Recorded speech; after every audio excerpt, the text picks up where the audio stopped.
इसके लिए एक लंबी यात्रा करनी पड़ी है, आजादी की यात्रा। इस यात्रा में हजारों लाखों लोगों ने अपनी जान की कुर्बानी दी। 1919 जलियांवाला बाग। आज हमारे बैसाखी का दिन है, लेकिन पूरा पंजाब बैसाखी नहीं मनाएगा। हम सब बैसाखी नहीं मनाएंगे।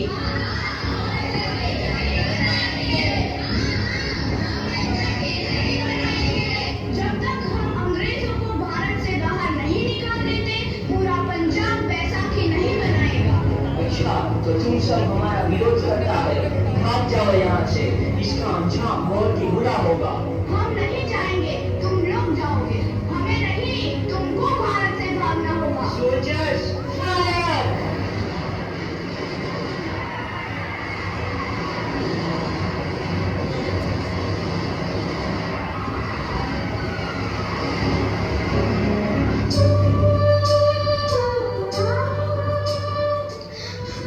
ये जमीन हमारी, ये धरती हमारी, ये खेत हमारे। अभी थोड़ी देर पहले हमारी ये फसलें लहरा रही थी, पर इन अंग्रेजों ने हमारी फसलें बर्बाद कर दी। इन अंग्रेजों ने एक ही झटके में इन सब फसलों को काट दिया। अंग्रेजों, तुम्हारे इस अत्याचार से हम डरेंगे नहीं। इस अत्याचार का बदला लेकर रहेंगे। हम आजादी लेकर रहेंगे। जलियांवाला बाग हर हिंदुस्तानी की आंख नम कर गया। इस कांड में कितने मासूमों की आहुति चढ़ गई, इतनी हैवानियत से इंसानियत कत्ल कर दी गई। जलियांवाला बाग के हत्याकांड ने आजादी की आग में घी देने का काम किया। मासूम औरतों, बच्चों की दर्द भरी चीखें और सिसकियां इनकलाब का गूंज बनकर उभरी। लाला लाजपत राय, भगत सिंह, राजगुरु, सुखदेव सरीखे क्रांतिकारियों ने भारत की इस जमीन से विदेशी दरिंदों को निकाल फेंकने के मंसूबे मजबूत कर लिए। 8 अप्रैल 1929 लाला लाजपत राय के नेतृत्व में साइमन कमीशन के खिलाफ एक भारी जुलूस निकाला गया। Simon commission, Simon commission, Simon commission, Simon commission, Simon commission, Simon commission, Simon commission, Simon commission, Simon commission. बेवकूफ इंडियंस, तुमको हमारी बात समझ में नहीं आती। Stop this. साइमन कमीशन नहीं मानता। आई से स्टॉप दिस। लाला जी, आप आगे बढ़ो, हम आपके साथ हैं। लाला जी, संघर्ष करो, हम आपके साथ हैं। लाला जी, संघर्ष करो, हम आपके साथ हैं। लाठीचार्ज करो!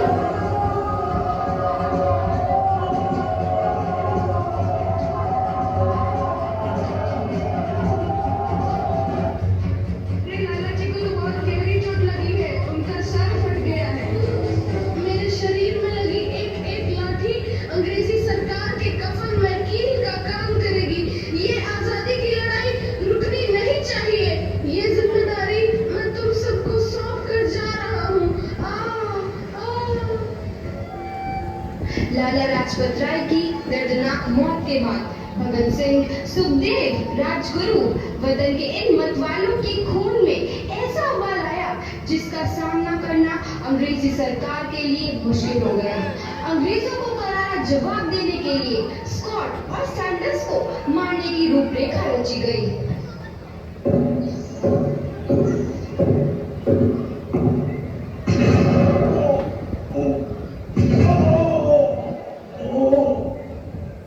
सैंडर्स मारा गया।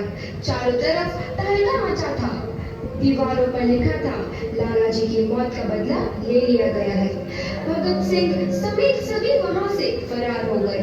8 अप्रैल 1929 दिल्ली में ब्रिटिश सरकार की सेंट्रल लेजिस्लेटिव असेंबली की बैठक में 2 बम धमाके की आवाज सुनाई दी।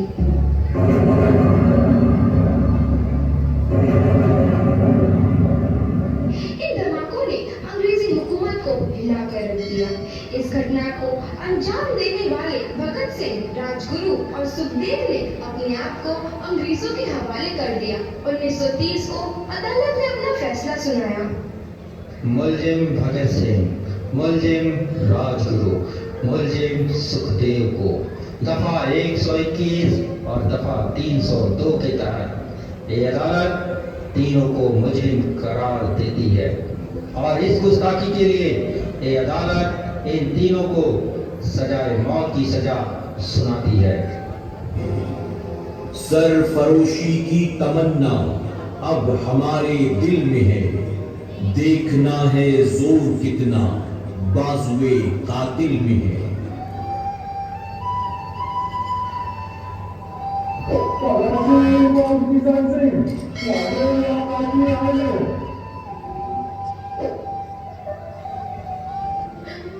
पुत्र की हाल है तेरा।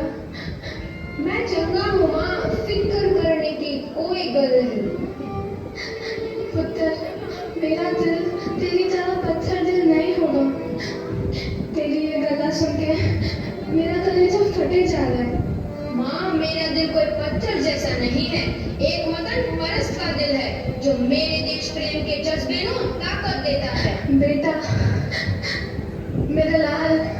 माँ, आज मेरी तपस्या पूरी होने जा रही है। जे तू रोई तो मैंने तकलीफ हुई। सोच, तेरा पुत्र आज शादी करने वास्ते जा रहा है। फर्क केवल इतना है, वो घोड़ी पर नहीं फांसी पर चढ़ने वास्ते जा रहा है। आज तू क्रांतिकारी की माँ है, कल तू एक शहीद की माँ होगी। माँ। पुत्र भगत, तू इतनी छोटी उम्र में हम सबको छोड़ के चला जाएगा।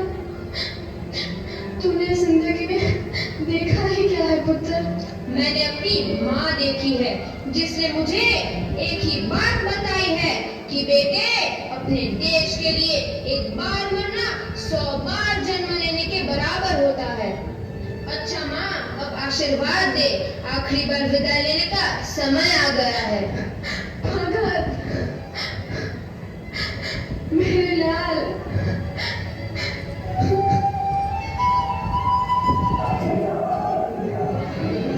भगत सिंह, तुम्हारी कोई आखिरी ख्वाहिश? हमारे हाथ खोल दिए जाए। हम तीनों दोस्त एक दूसरे से गले मिलना चाहते हैं। ठीक है, हाथ खोल दिए जाए।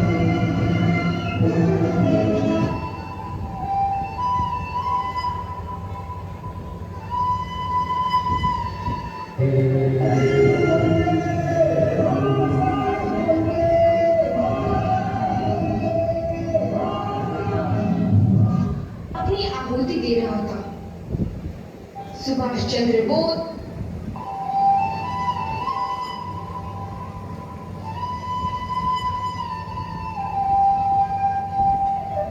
देश के हर एक नौजवान के मन में आजादी की नई उमंग हिलोरे लेने लगी।